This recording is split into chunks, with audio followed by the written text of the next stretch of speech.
He aquí, diste a mis días término corto, y mi edad es como nada delante de ti. Ciertamente es completa vanidad todo hombre que vive. Ciertamente como una sombra es el hombre. Ciertamente en vano se afana, amontona riquezas y no sabe quién las recogerá. Y ahora, Señor, ¿qué esperaré? Mi esperanza está en ti. Salmos capítulo 39, versículos del 5 al 7. La vida pasa en un abrir y cerrar de ojos. Delante de la eternidad, el plazo de nuestra vida es nada.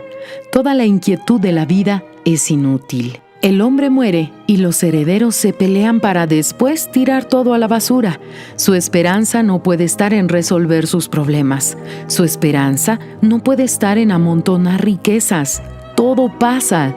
Delante de esta realidad, ¿cómo no preocuparse por la salvación de su alma?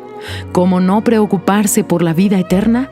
No importa cuál es su edad hoy, ya nacemos con una fecha de vencimiento. Sé que hoy usted tiene un montón de cuestiones para resolver.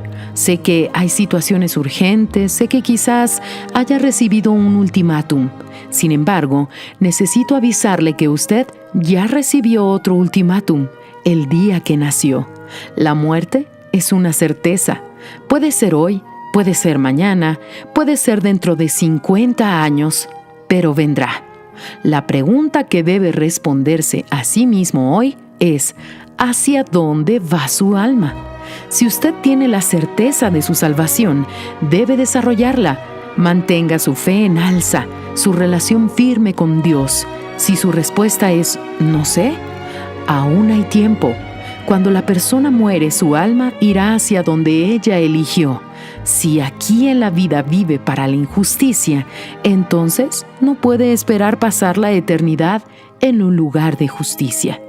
Usted tiene hoy la oportunidad de elegir dónde pasará la eternidad.